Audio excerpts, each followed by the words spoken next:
as a wine professional, I've gotten to have some really cool experiences, and so cool that after a certain point in time, I just couldn't keep them to myself. I had to share this with you. We drove through these rolling pastures and these hills and all of these wine. It was, you drive around a corner and it'd plummet and you'd see just like rolling vineyards. And then you drive around another corner and it'd be like a massive mountain and you'd see the vineyards growing up, and then you'd circle the mountain and just go. It's just, and it was so lush.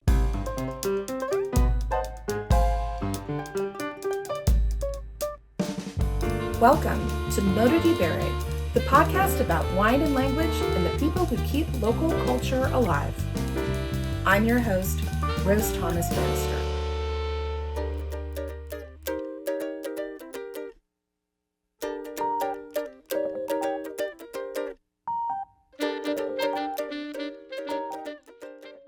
This is Wine Doc Face Off, a special season of the Modo di Bere podcast, where we spill the Prosecco on all the places that we filmed for Modo di Bere TV, our travel show about wine and language. I'm Rose Thomas Bannister, the creator and host of Modo di Bere. I am Emilia Aghamirzai. I am the director of photography and co-director of Modo di Bere TV. We have shot 8 seasons on 3 different continents. And now it's up to you to decide which season is going to air. The first one. The first season. We're going to do all of them, but the first season is going to be up to you. Each week, we're going to be putting 2 of our seasons head to head. We're going to let you know all the juicy adventure travel stories that it took to film them. Mm-hmm. And then in order to vote, you donate to our crowdfunding campaign for post-production, which goes to pay real people like editors, illustrators, and musicians so we can get this show made. And who's going to make it to the next to round? The semifinals. This is a bracket-style tournament, like March Madness, but for wine documentaries. Wine and language. This week, the contenders. Yeah. The Dolomites. Mm-hmm. Wow. So this is Sud Tirol, Trentino-Alto Adige, a region in northeast Italy where we have the Dolomite Mountains, and a lot of people speak German. And Piemonte, English Piedmont, home of Barolo, one of Italy's greatest wines. Should we start talking first about Sud Tirol, about the Dolomites? Let's talk about the Dolomites. Gonna build me a cabin on a mountain so high I can see my little Dory when she goes riding by.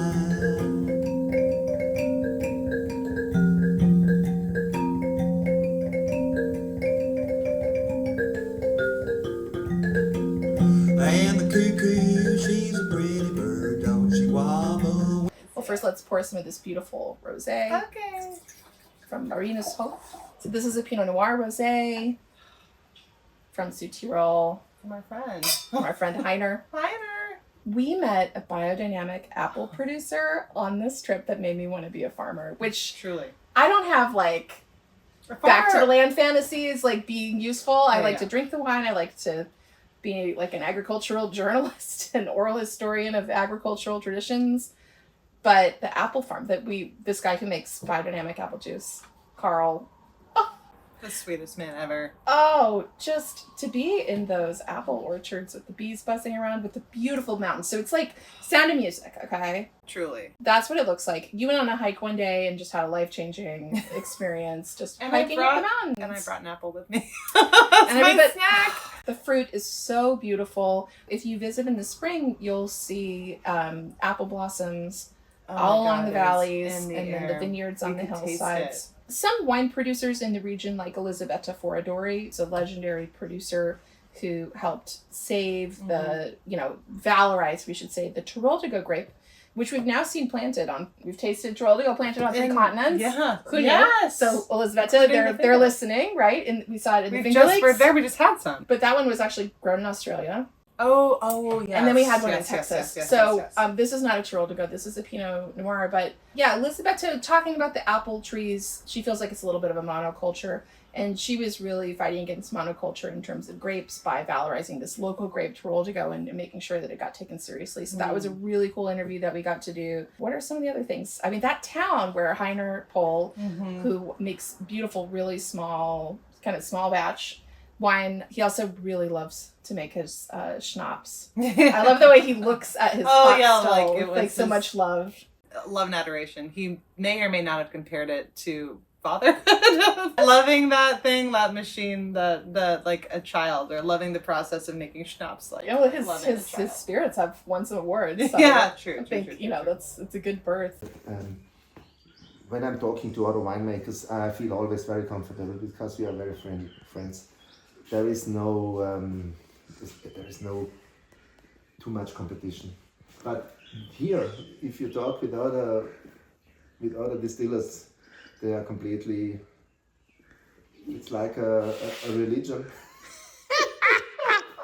The opinions. Yes. He took us on that really epic car ride. We went like up the mountain so we could have this gorgeous panoramic view of the town, and he explained to us that the harvest, like how many apples they harvest, so many apples, like mostly apple orchards in the region, and wine on the other side.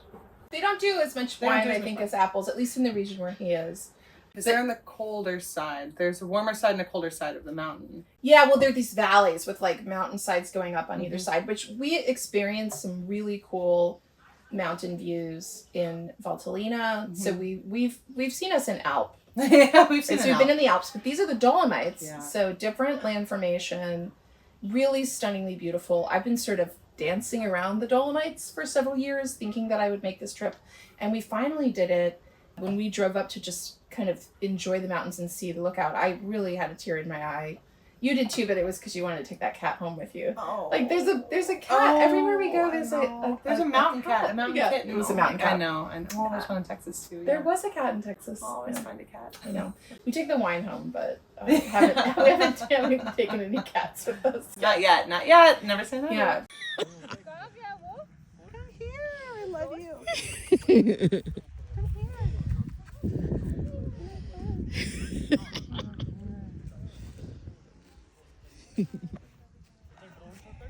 Ready? There's a lot of things that happen that we don't plan in advance. So I like to try to leave space for those if we can. One of those was being invited to this Michelin star restaurant called Kupel Rhein, run by this amazing family. The mom, Sonia Egger, is the first woman to win Best Sommelier in Italy. I think also from the Michelin Guide. That was an amazing suggestion. Who suggested? Was it? I think everybody. Everybody told us to go to Kupel Rhein. That restaurant is this, there's these restaurants in Italy that like have the same kind of multi-generational story that you see in the wineries. And I really feel that the hospitality, Locanda Deve Talk, which is an episode we did in season 4 of the podcast, also had that kind of similar vibe where it just reminded me why we all do what we do. Totally. Why this farm to table stuff matters. What is the role of a sommelier really? And Sonia Egger, she won an award for being the best sommelier in Italy, the first woman and the first German-speaking Italian to win that award. And we got to talk to the family, drink their wines. She took us into an amazing cellar. And then we went out and saw the chickens. And she showed us they have their garden. Their garden is right on their property too. Yeah. So we are seeing the fresh produce that they are picking. The flowers that are on each table inside of their restaurant are fresh flowers that they pick from their garden, just right outside their door. Yeah. The food, the cheese, it doesn't get more farm to table than that. Sonia Egger, the best som in Italy, pulled a blue egg, still warm, from beneath one of her beloved chickens, held this warm egg up to my cheek and said, "Das ist luxury." And I agree. Farm life is luxury, and I really felt the farm life. A lot of the producers that we visited were biodynamic, which is really interesting, and we just saw some stunning epic views. Ate some stunning, epic, delicious bites. Drank some stunning, delicious, epic sips. Yes, the food was really good. And we also got to learn about Ladin. Yeah. So that's a local language that people are really working on reviving and preserving. And in fact, we went to a town where there's this civic effort. We talked to some locals where everybody is speaking German, Italian, and Ladine. And they do it right from school age, and everybody's on board with the project of language preservation and doing it together. And that was something that was really inspiring. Yeah. So that was so interesting. Yeah. I remember too learning that when you have a child that's being raised in this region, you kind of have to make the choice. Is my child going to learn German or is my child going to learn Italian? Yeah. I mean, I think that in the past was really that way, and I think is still that way sometimes. We talked to a bunch of different people about all the different historical reasons and things beyond, speaking Italian, speaking German. There's a lot of history there with World War One and borders changing, borders coming back, like borders changing again. Languages being repressed, languages being undervalued. But I feel like the moment in time right now, a lot of people were feeling like there was a lot more sense of community around languages, which was really nice to see. Oh, I also remember just how, because we went to a few different restaurants while we were there. We went to a few different places, and just like the pride that everyone had in the wines that they had in their restaurant, and everybody seemed to have like a vineyard of their own or was producing something on their own. Like they take it so seriously, but non-pretentious. There's nothing pretentious about it at all. And I know we've all experienced what that can feel like in certain restaurants or certain regions of Italy even. But I mean, everyone was just so excited to share a sip with this bite, this asparagus that we, just grew this season, and how it pairs with this specific wine. It was just, I don't know. I felt like it was like the secret, I can't believe I'm experiencing this. Yeah. But it's not. I mean, like, they are just as excited to share the knowledge with anyone that happens to pass through that town, which is a small population. Yeah, I mean, the Dolomites in general is a really big ski destination. Oh. And there's definitely some wine tourism, but yeah, we were definitely in some pretty small places. So Yeah. We have to talk about the hike that you took in the giant matzo. Oh, The the giant big Jesus! Oh my giant God! Jesus. It was Easter. It was Easter Sunday. Easter Sunday was our one day off, in this whole epic extravaganza, excursion, traveling, shooting a commercial, shooting a season with a crew, and then shooting a season just the two of us. And on that one day, I was steadfast. I needed to hike up a mountain. And I'm a city girl. I'm nature-y, but not super nature-forward. I felt compelled, and I asked the lovely man. We stayed at a great hotel, Yeah. by the way. I'm going to put that in the link. They were lovely. They were so sweet, and that Easter dinner that they cooked for us was fantastic. Oh, so much asparagus. But he's like, listen, there's two hikes. This one is pretty chill. This one, you might come back and hate me, or you might not come back at all. And I was like, I want that one. So I traversed. I drove the next town over and hiked up this mountain and found myself. I'm not kidding when I say I was in the exact mountain valley top that Julie Andrews sang "The Hills Are Alive." I have goosebumps. I cannot believe it was the most gorgeous, picturesque, fantastic. I called my dad. I FaceTimed my dad.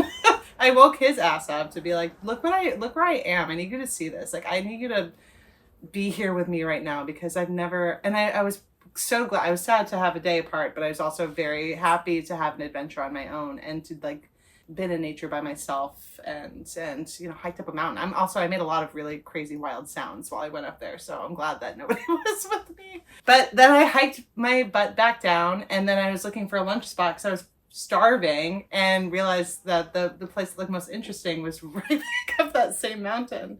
So I drove that time, found myself at this gorgeous Mountainside. It was just somebody's house. It was somebody's house with a picnic table outside and cows in the barn and a giant Jesus statue. And they served all these different kind of I don't know how to describe it. They were stuffed matzo balls. They were these giant kind of matzo balls with cabbage and sauerkraut and different kinds of so many flavors. Mountain what is it? Nettles. There was a nettles and cheese, and then they had sausages.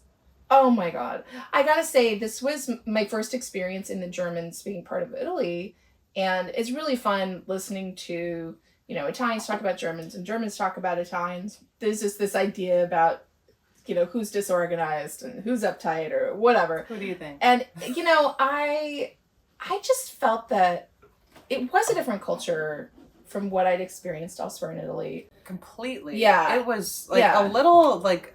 What I felt was that, other than that first night when we were trying to park the car and we were breaking a rule and the whole town came down on us very hard. Other than that, I really felt it was just different. It was different from our usual way Everyone of like, interacting.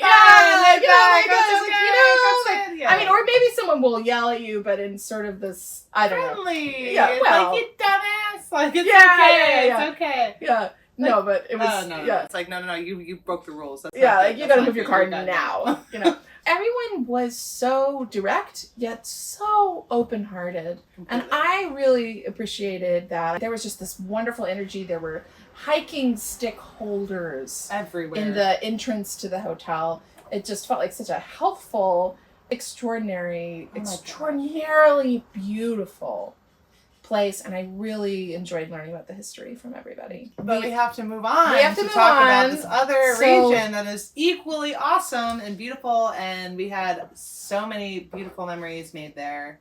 And if you think Südtirol is the season that you want to see first, you can vote for it so that it advances to the semifinals.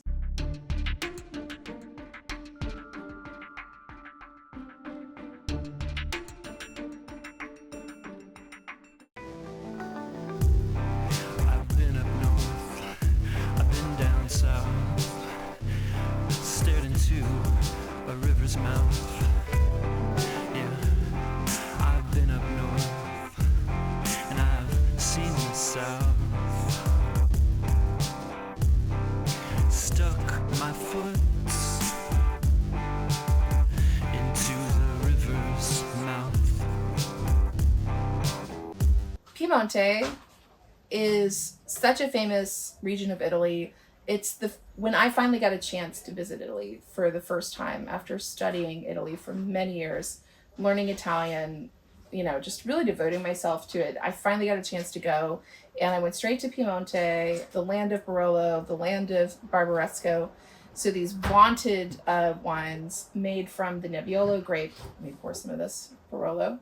From J.D. Vira, one of the producers that we visited. So great. Yeah, let's just drink this. This is what, like, nectar of the earth, right? Like, this is it. Nectar of the Santa Gata Marl, or whatever they call it. This is just really, really good. It's just like, yeah, it just makes sense. Yeah. And we drove through these rolling pastures and these hills and all of these wine. It was, you drive around a corner and it'd plummet and you'd see just like rolling vineyards. And then you drive around another corner and it'd be like a massive mountain and you'd see the vineyards growing up, and then you'd circle the mountain and just go. It's just, and it was so lush. I mean, we're also there when it's spring, and it was really like kind of in rainy season. So it was popping off. It was beautiful. With the greenery, and you can just taste that it got to live a whole life on a vine and have this, it's just like robust green. Yeah, you can feel the life of the plant and the life of the place in this. And that sense of place, what the French call terroir, is really the concept that this whole project is centered on. All those different elements that go into this completely unique flavor of this wine from this vineyard in this year from this producer, you know, who speak this language. So the Piemontese dialect, which a lot of Italians refer to their local languages as dialects. As they should. I mean, everywhere it does have a very different way of saying a similar thing. Yeah, no, it's the variation is extraordinary, and we were able to interview Daniela from the Crotine at the Crotine Family Winery, and she was able to talk about what speaking her Piemontese dialect means to her, which was really special. Mi fa piacere parlare piemontese perché i dialetti vanno mantenuti, perché sono la cultura del mondo, delle popolazioni. Ogni dialetto ha le sue verità, perché in fondo, soprattutto nei proverbi, ci sono tante verità e quindi bisogna continuare ad usarlo, e soprattutto bisognerebbe che anche i bambini che vanno a scuola, che vivono, non so, in Piemonte, in Liguria, in Lombardia, dovrebbero imparare perlomeno qualche cosa del paese che li ospita. The Crotine estate is more in Asti, where they've got a little more mixed agriculture. So you'll also see some forests among the vines. Over in Alba, where we've got Barolo and Barbaresco, it's just such a vaunted area for wine that every possible available surface area is covered with vines. And it's just, It is everywhere. it's kind of like wine Hollywood, you know, or like wine Disneyland or something. I mean, it's like where if you want to go on a wine trip, obviously go to Tuscany, if you want to but see vines on vines on vines on vines. yeah, and learn so much about these microzones, you really can just go on and on. So the Nebbiolo grape makes these incredibly complex, expressive, age-worthy wines that people like go crazy about, certainly including myself. It's absolutely my happy place. This is drinking so well, as they say, which means that as it's aging, it's really expressing itself so beautifully in this moment in my glass. And those moments that you get to have those feelings with this bottle and understanding where it's from. I mean, that's what I'm doing here, right? As a wine professional, I've gotten to have some really cool experiences, and so cool that after a certain point in time, I just couldn't keep them to myself. I had to share this with you. I'm about to share it with you if we can be successful in this effort. So, please help us. Please vote for if you are feeling inspired by my ode to Piemonte. But besides the Nebbiolo grape, there are all of this huge array of indigenous Italian grape varieties. Just of these light reds, so floral. They just make your burps taste like violets. And a couple of really interesting whites, despite it being known for red wine, including the Gavi produced by Massimiliana from Castello di Tasserolo. We hung out with this amazing mother-son winemaking team. Their castle, They have a castle. They're biodynamic. And ride horses. We get to hang out with someone who actually studied horseback riding in Montana, which is really exciting. So if you want to see some horses, this season has horses. This season has beautiful views. We got to talk to Marina from Punset Winery in Barbaresco and just talk about her connection to the land. I love her story. I love her wines. I mean, we got to visit Breda and see just some really beautiful, I will say that place was really fun for its well lit cellar, honestly, so the camera could really capture some of these beautiful barrels that we get to see. We got to do the Piemonte trip with a 4-woman crew. We had 2 cameras. We had Julia Alvarez Katz, along to be kind of jack of all trades, helping me on the production side, helping Emilia on the photography side. And Julia went to college in Piemonte, so it was kind of a return for her. So she was able to just be another Italian speaker on the crew, although you understand a lot by this point, I have to say. If you speak it, just try to speak Italian to Emilia. I feel like I'll understand what you're saying. But Julia, it was really nice to have her along, and she also knew where all the kebab shops were, which saved us a late night. Wonderful thing. So we were able to you're going to see in this season. Well, you're the cinematographer. Explain what it is that we had 2 cameras. Explain what that did for us. You're going to see a lot of really beautiful, amazing things, but what you're not going to see, unfortunately, is us attempting to drive the world's biggest, smallest car packed to the brim with all of our gear. And Aaron, God bless you, having to cart our butts around everywhere, driving a manual vehicle, and just having one snafu, directions getting lost and ending up in some random mountain driveway with these old men smoking their cigars and being like, this ain't right. They were definitely speaking dialect. Definitely. That's not the only time that's happened. We always end up in some really random place and then have to do a 29-point turn to get out of there.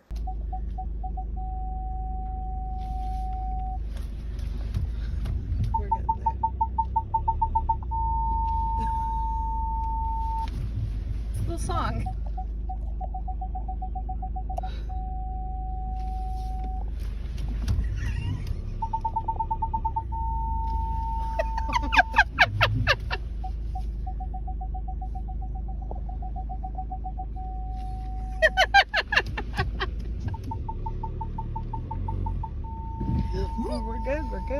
it'll be an interesting and exciting season.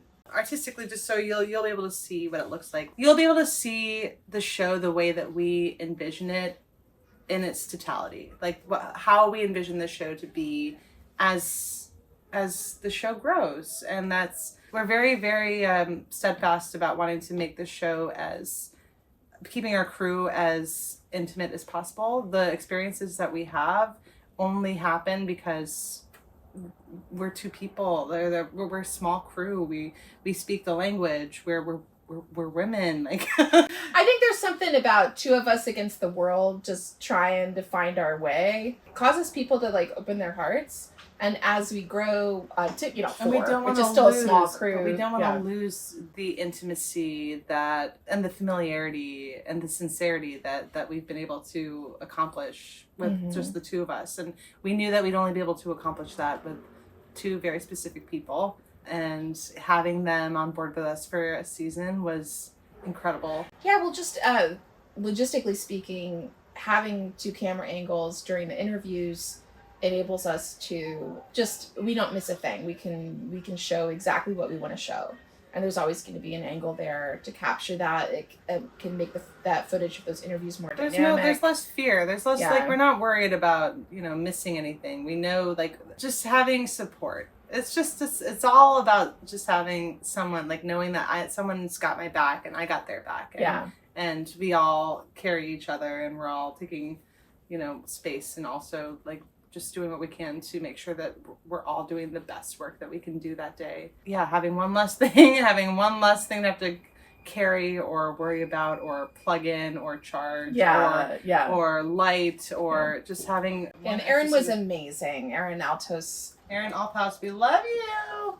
She really just elevated our whole game. And I gotta say, it was fun.